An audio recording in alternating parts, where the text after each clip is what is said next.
107, 116 CrPC के कार्रवाई के बारे में। यह पुलिस के कार्यों के लिए और एग्जीक्यूटिव मजिस्ट्रेट महोदय के कार्यों के लिए अति आवश्यक है। तो 107, 116 की कार्यवाही हम परिशांति भंग होने से बचाने के लिए करते हैं। अब 107, 116 की कार्रवाई जब मजिस्ट्रेट महोदय द्वारा आरंभ की जाती है तो 111 सीआरपीसी से शुरू होती है। इस कार्रवाई को समझने के पहले हम इस बिंदु पर प्रकाश डालेंगे कि 107-16 की कार्रवाई के ही अनुसार 108 सीआरपीसी, 109 सीआरपीसी और 110 सीआरपीसी, इनकी भी कार्रवाई 111 सीआरपीसी से लेकर के 117 सीआरपीसी तक प्रोसीजर कॉमन होता है। बहुत ही मामूली अंतर होता है, हम उसको अलग से प्रकाश डालेंगे। तो हमें 116 की कार्रवाई समझने से पहले 107, 108, 109, 110 सीआरपीसी क्या है इसके बारे में समझना आवश्यक है। तो 107-16 सीआरपीसी में हम पहले समझते हैं कि 107 सीआरपीसी क्या है। 107 सीआरपीसी में यह वर्णित है कि जब किसी कार्यपालक मजिस्ट्रेट को पुलिस के द्वारा अन्यथा किसी भी माध्यम से, किसी भी स्रोत से यह सूचना मिलती है कि उनके अधिकारिता क्षेत्र में, उनके कार्य क्षेत्र में रहने वाला व्यक्ति उनके कार्य क्षेत्र में या उनके कार्य क्षेत्र के बाहर अथवा उनके कार्य क्षेत्र के बाहर का रहने वाला व्यक्ति उनके कार्य क्षेत्र में परिशांति भंग कर सकता है, तो इस सूचना की जांच के लिए मजिस्ट्रेट अग्रसर होंगे। अब इसी तरह से 108 की कार्रवाई है, 108 सीआरपीसी। तो 108 क्या है? 108 सीआरपीसी में जो राष्ट्रद्रोहात्मक बात करता है उसमें वर्णित है कि जो धारा 124A, 153A, 295A आईपीसी में वर्णित अपराध करता है या पदीय कर्तव्यों के निर्वहन करते समय किसी न्यायाधीश के साथ अभित्रास, मानहानि का अपराध करता है या अश्लील पुस्तकों का, अश्लील किसी भी सामग्री का निर्माण, विक्रय, वितरण आदि करता है, वो 108 सीआरपीसी के अंतर्गत ऐसे व्यक्ति लिए जाते हैं। 109 सीआरपीसी क्या है? 109 सीआरपीसी में यह वर्णित है कि यदि कोई व्यक्ति संज्ञेय अपराध करने के उद्देश्य से अपनी उपस्थिति को छिपा रहा है, उसका उद्देश्य यह है कि हम कोई संज्ञेय अपराध करेंगे और इसके लिए वह सावधानी बरत रहा है अपनी उपस्थिति को छिपाने के लिए, तो वह 109 के तहत पाबंद किया जाता है। उसी तरह से 110 सीआरपीसी क्या है? 110 सीआरपीसी में जो आपराधिक प्रवृत्ति के लोग हैं, अभ्यासतः अपराध करते हैं, उनको सदाचार के लिए हम पाबंद कराते हैं।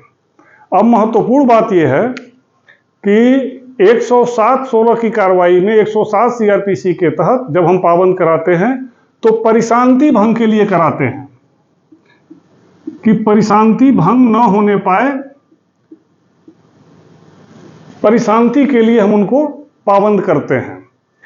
जबकि 108, 109, 110 में हम सदाचार के लिए पाबंद कराते हैं कि सदाचार करेंगे, आचरण अच्छा रखेंगे, उसके लिए उनको पाबंद किया जाता है।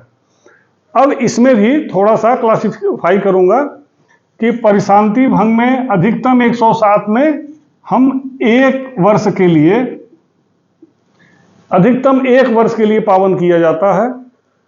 उसी तरह से 108 और 109 में भी 1-1 वर्ष का है और 110 में अधिकतम 3 वर्ष के लिए, 3 वर्ष हम सदाचार के लिए इनको पाबंद कराते हैं और 107 में 1 वर्ष के लिए हम पाबंद कराते हैं। अब इसका प्रोसीजर क्या है, कई कन्फ्यूजन है। जैसे पुलिस वालों के लिए मैं कहूँगा, वो बार बार कन्फ्यूजन के शिकार होते हैं, इसलिए मुझे ये वीडियो बनाना पड़ रहा है कि कभी भी प्रेस्क्राइब्ड प्रोफार्मा पे, छपे छपाए प्रोफार्मा पे 107 की रिपोर्ट चलानी प्रेषित नहीं करनी है। दूसरा, जब भी हम रिपोर्ट चलानी प्रेषित करते हैं तो पूर्ण विवरण दिया जाना चाहिए कि कौन सा कारण है जिसके वजह से वह व्यक्ति परिशांति भंग कर सकता है। उस कारण का कंप्लीट मेंशन होना चाहिए। कोई मुकदमेबाजी है, कोई जमीन का विवाद है, कोई छेड़खानी का मामला है, वह कौन सा मामला है, या कोई और मुकदमे हैं, दीवानी के हैं, फौजदारी के हैं, रीजन हमको लिखना होगा कि क्या कारण है कि यह परिशांति भंग कर सकता है। साथ ही हमें उस व्यक्ति के जिसके विरुद्ध हम रिपोर्ट चलानी प्रेषित कर रहे हैं, उसका पूर्व चरित्र क्या रहा है, यानी अगर आपराधिक रिकॉर्ड का कोई व्यक्ति है तो इन तीनों चारों मामलों में हमें रिपोर्ट चलानी प्रेषित करते समय ही भेज देना है कि इनका पूर्ववृत्त ये है, वो मान्य है। अब आगे है कि रिपोर्ट चलानी हमने प्रेषित कर दिया। मजिस्ट्रेट महोदय को जब भी ये सूचना रिपोर्ट चलानी या किसी माध्यम से सूचना मिलती है 107, 108, 109, 110 की, तो इसके जांच के लिए वो अग्रसर होंगे, इसकी जांच शुरू करेंगे यदि वह आवश्यक समझते हैं तो। अब जब जांच शुरू करते हैं तो क्या प्रोसीजर होगा उनका, तो 11 सीआरपीसी के अनुसार जब भी कोई मजिस्ट्रेट महोदय 107, 108, 109, 110 सीआरपीसी के तहत जांच के लिए अग्रसर होंगे तो जिस व्यक्ति के विरुद्ध सूचना प्राप्त हुई है उस व्यक्ति को 111 सीआरपीसी के तहत नोटिस देंगे और उस नोटिस में अवश्य ही स्पष्ट रूप से यह लिखा होना चाहिए कि अवधि, कि कितने अवधि के लिए, दूसरा रकम, कितनी धनराशि से, तीसरा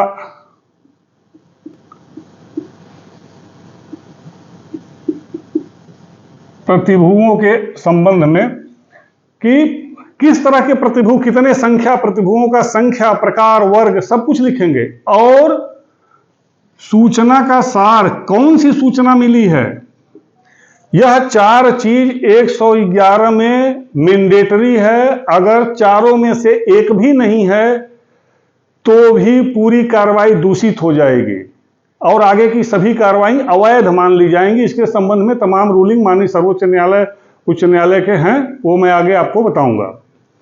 तो ये चारों चीजें कि ये सूचना प्राप्त हुई है, क्यों न आपको इतने अवधि के लिए, इतने रकम से, इतने प्रतिभुओं सहित रहित जो भी है बंधपत्र निष्पादित क्यों न कराया जाए। इस तरह की एक नोटिस भेजी जाएगी 111 सीआरपीसी के तहत। अब नोटिस तामील हो गई और वह व्यक्ति उपस्थित हुआ न्यायालय में मजिस्ट्रेट के सामने, तब की कार्रवाई क्या है।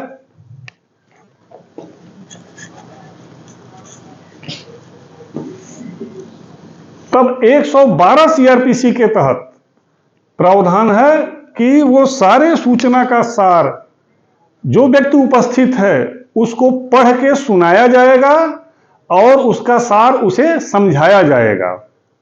अब वह जान लिया, समझ लिया, अब आगे का प्रोसीजर कि वह व्यक्ति उपस्थित नहीं है, नोटिस भेजा गया 111 सीआरपीसी का और वह व्यक्ति किन्हीं कारणों से उपस्थित नहीं है।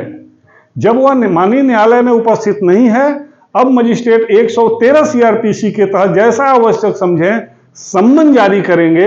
111 में नोटिस थी, अब 113 में सम्मन जारी करेंगे या आवश्यकता अनुसार जैसा वो उचित समझें वारंट भी जारी कर सकते हैं और उसको तलब करेंगे। यदि वह व्यक्ति जेल में पहले से निरुद्ध है तो जरिए वारंट जेल से भी तलब करेंगे। उपस्थित है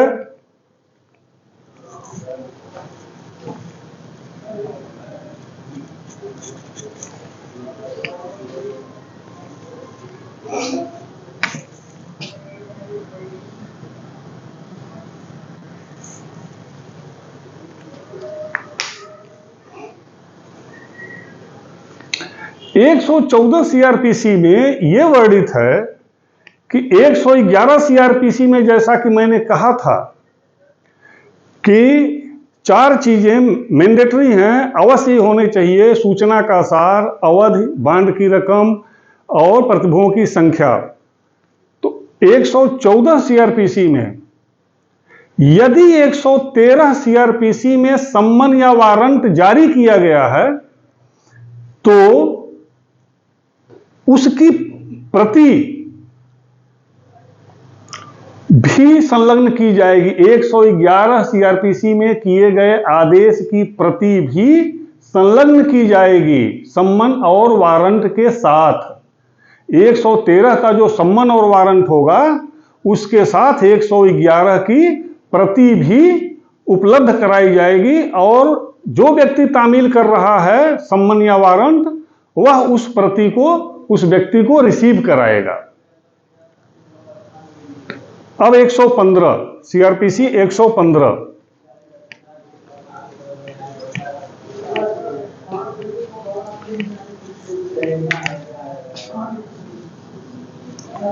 115 में यह है कि यदि कोई व्यक्ति अपेक्षा करता है और मजिस्ट्रेट महोदय आवश्यक समझते हैं तो उस व्यक्ति को व्यक्तिगत हाजिरी से छूट दे सकते हैं और उनके वकील के माध्यम से उनकी उपस्थिति मान लेते हैं।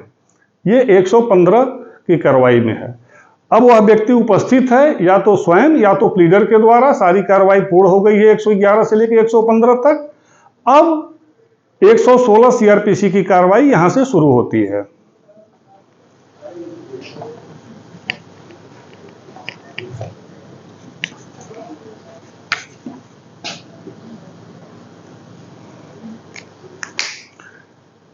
एक 116 सीआरपीसी की कार्यवाही में जब व्यक्ति उपस्थित है न्यायालय में तो न्यायालय द्वारा उस व्यक्ति को सूचना का सार पढ़कर स्पष्ट रूप से समझाया जाएगा, बताया जाएगा और अवधि के बारे में पूर्ण विवरण, उसको 111 के आदेश के बारे में पूर्ण विवरण उसको बताया जाएगा। और यदि माननीय न्यायालय आवश्यक समझता है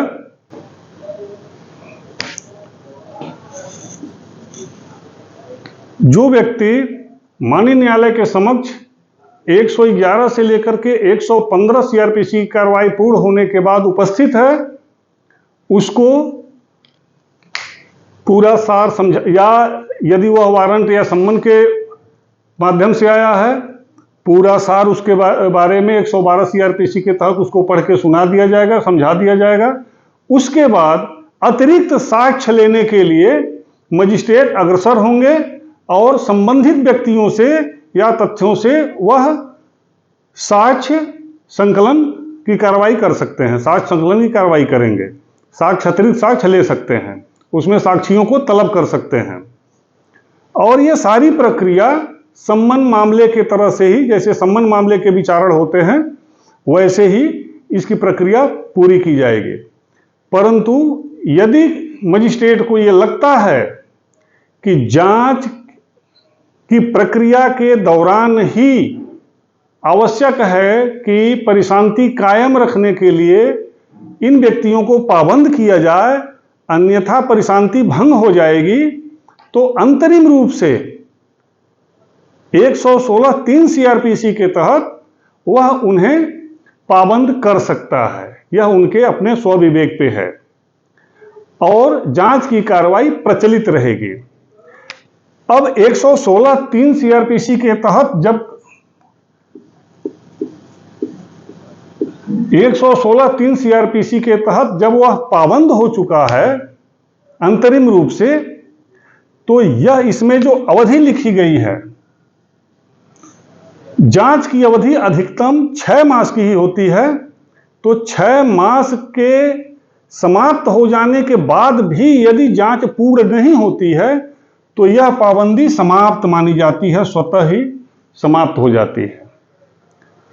यदि जांच अवधि के अंदर 6 मास के अंदर ही पूर्ण हो जाती है और जांच पूर्ण होने पर मजिस्ट्रेट को यह लगता है कि आवश्यक है कि इन लोगों को पाबंद किया जाए, अन्यथा परिशांति भंग हो जाएगी, तो जांच पूर्ण होने के बाद धारा 117 सीआरपीसी के तहत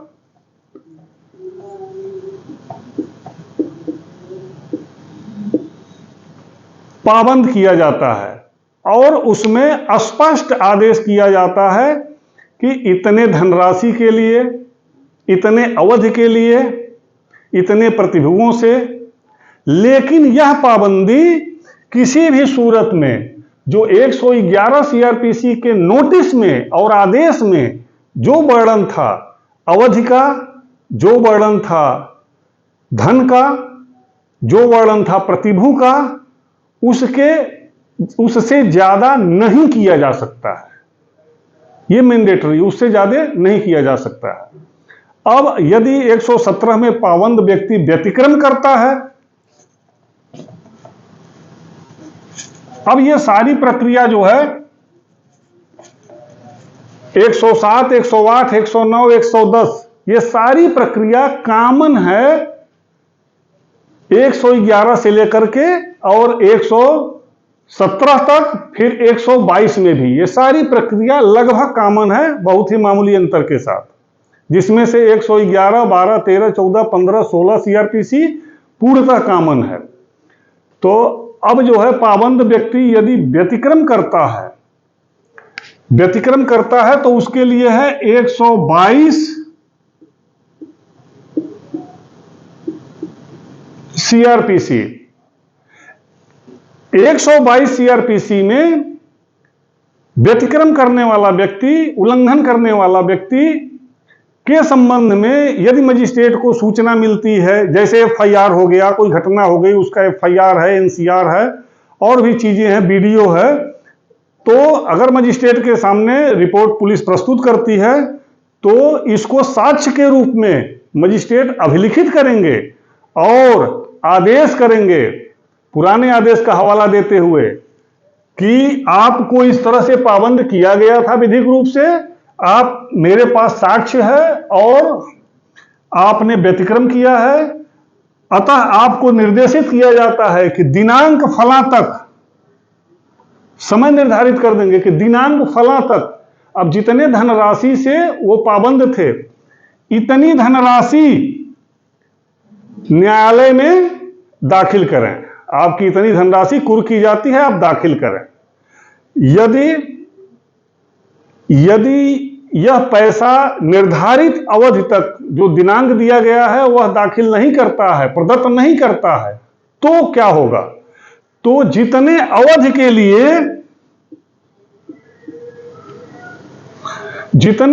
के लिए वह पाबंद किया गया था उतने अवधि तक वह कारावास में रहेगा। जैसे 107 में 1 साल के लिए है, 108 में 1 साल के लिए, 109 में 1 साल के लिए, लेकिन 110 में 3 साल के लिए वो प्रतिबंधित हो सकता है, पाबंद हो सकता था। तो यदि वह 3 साल के लिए हुआ है, कोई व्यक्ति अगर 1 साल से अधिक के लिए पाबंद किया जाता है जेल में, तो उसकी फाइल मजिस्ट्रेट महोदय को, सेशन न्यायालय को भी सुपुर्द कर देना चाहिए, सूचना देनी चाहिए, मैंडेटरी है, देना ही है कि इनको 122 के तहत पाबंद किया गया है और इन्होंने व्यतिक्रम किया और 122 के तहत इनका जो है इनको जेल भेजा गया है। तो और तब तक ये जेल में रहेंगे कि जब तक इस अवधि की समाप्ति न हो जाए, जितना के लिए वो पाबंद किए गए थे तब तक वो जेल में रहेंगे। अन्यथा यदि पहले पैसा जमा कर देते हैं या धन जमा कर देते हैं, वह रकम जमा कर देते हैं, तभी छूटेंगे। और इस प्रक्रिया के आगे इस प्रक्रिया के संबंध में डीएम महोदय भी सुन सकते हैं और जिला मजिस्ट्रेट जिला न्यायाधीश महोदय सुनेंगे आगे की, विशेषकर सीआरपीसी के मामले को जो 3 साल से अधिक का है। अब कुछ रेलिवेंट रूलिंग है इससे संबंधित, तो उनको मैं मेंशन कर देता हूं याददाश्त के लिए। की आवश्यकता अनुसार।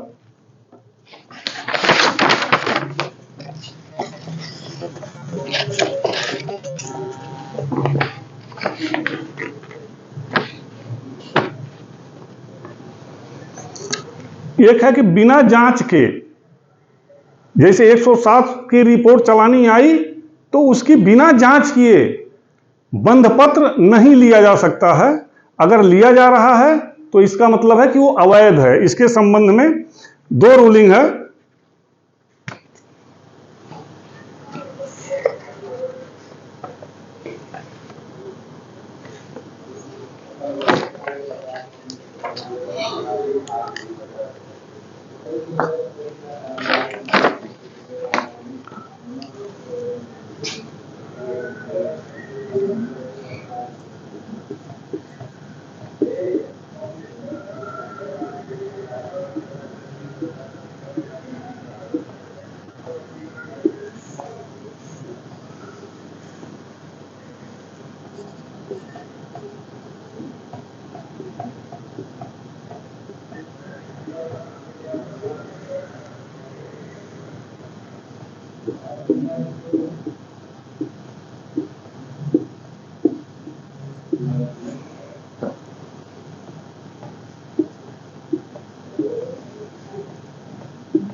बिना जांच के पाबंदी नहीं हो सकती है। ये देवीराम बनाम हिमाचल प्रदेश में, Himachal Pradesh 1977 criminal law general 109, इसमें पूर्ण विवरण है कि जांच करना आवश्यक है।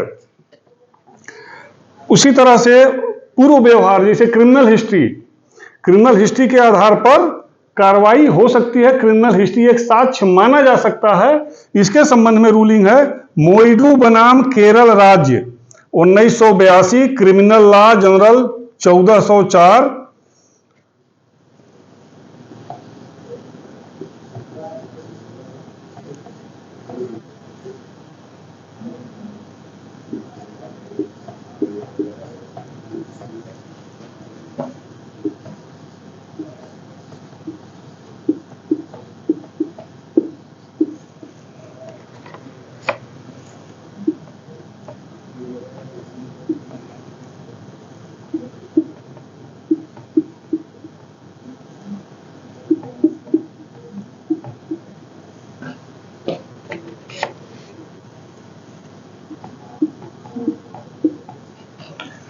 इसीलिए पुलिस वालों को रिपोर्ट चलानी भेजते समय या विचारण के दौरान भी कोई वीडियो हो, कोई भी इस तरह की चीज हो, एनसीआर हो, एफआईआर हो, क्रिमिनल हिस्ट्री हो, वो भेजना चाहिए। अब 6 माह में ही जांच पूरी करनी है और 6 माह के बाद जांच समाप्त हो जाएगी स्वतः।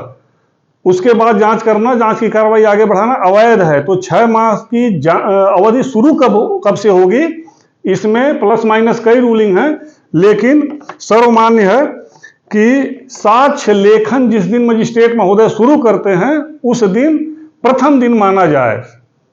6 मास के गिनती का प्रथम दिन माना जाए। उससे संबंधित रूलिंग है मोतीलाल जीवन भाई पटेल बनाम जयसांग जी भाई Patel 1988 criminal law general 255 Gujarat राज्य का है। 6 माह की अवधि की गणना के संबंध में।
अब एक है कि नोटिस के अंतर्गत जो हम 111 की नोटिस देते हैं उसके अंतर्गत सूचना का सारांश होना चाहिए, अन्यथा नोटिस निरस्त होगी। जैसा कि हम बता चुके हैं 111 सीआरपीसी के संबंध में कि 111 की जो नोटिस जाती है उसमें सूचना का सारांश होना चाहिए, अन्यथा वह नोटिस निरस्त मानी जाएगी।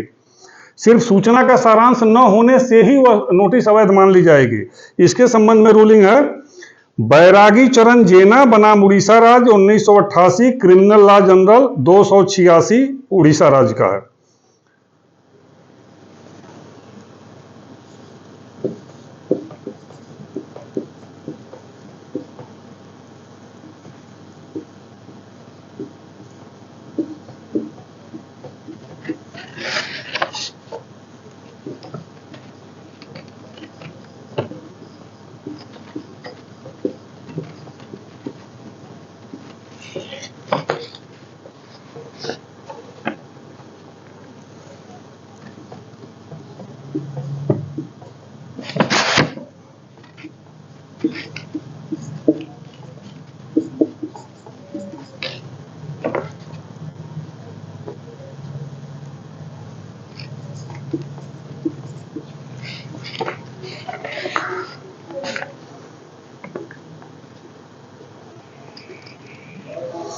यदि 145 सीआरपीसी की कार्रवाई पहले से चल रही है या वर्तमान में रिपोर्ट हम दे रहे हैं, उसके साथ भी हम दे रहे हैं 107 की रिपोर्ट चलानी, यह सुसंगत है। मतलब 145 के साथ 107 की कार्रवाई सुसंगत है, चल सकती है, उसमें कंफ्यूजन न रहे।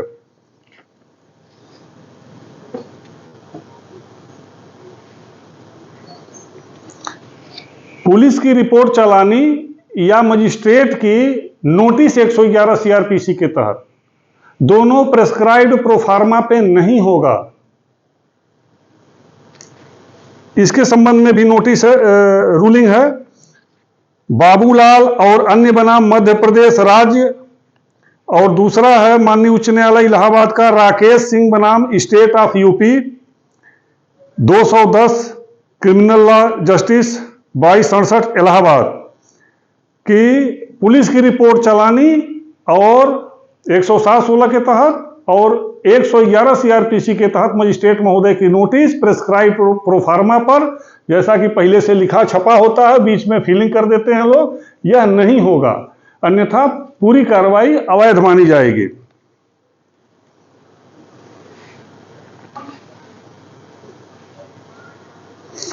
वारंट जारी करने के पूर्व, यह मजिस्ट्रेट महोदय के लिए बहुत ही आवश्यक है, वारंट जारी करने के पूर्व धारा 111 सीआरपीसी का अनुपालन किया जाना अति आवश्यक है, परंतु आपात मामले में 111 सीआरपीसी के साथ साथ ही 113 सीआरपीसी के तहत मजिस्ट्रेट वारंट जारी कर सकते हैं, चाहे जमानती चाहे गैर जमानती, और वह वैध होगा। लेकिन उसके कारण को उल्लिखित करना होगा कि कौन से ऐसे कारण थे कि हमको वारंट जारी करना पड़ा। इसके संबंध में रूलिंग है जहीर अहमद बनाम Ganga Prasad 1963, criminal law general 1055। यदि जांच चल रही है 107 के संबंध में, 108, 109, 110 के संबंध में, और उसके बाद संबंधित व्यक्ति कोई घटना कारित करते हैं, तो उस घटना को यदि पुलिस मजिस्ट्रेट के संज्ञान में ले आती है तो मजिस्ट्रेट उस घटना को साक्ष्य के रूप में ले सकता है। इसके संबंध में रूलिंग है राम नारायण वर्सेस बिहार राज्य 1972, क्रिमिनल लॉ जनरल 1444। अब अगर इसके संबंध में किसी को कोई कंफ्यूजन हो या किसी बिंदु पे प्रश्न करना हो तो कमेंट बॉक्स में आकर के प्रश्न पूछ सकता है, या मेरे मोबाइल नंबर पे सीधे संपर्क करके हमसे पूछ सकता है। हम और मेहनत करेंगे, कोशिश करेंगे कि और बेहतर चीज़ें आप लोगों के सामने ले आ पाऊँ। और यदि आप हमको फ़ोन कॉल पे या कमेंट पे अगर हमारे कमियों को बताएंगे तो मैं आपको धन्यवाद दूंगा, धन्यवाद देता हूं। कोशिश करूंगा कि और बेहतर चीज़ें अगली पीढ़ी के लिए मैं तैयार कर पाऊं। मेरा फ़ोन नंबर है 7897541499 और यही व्हाट्सएप नंबर भी है। धन्यवाद।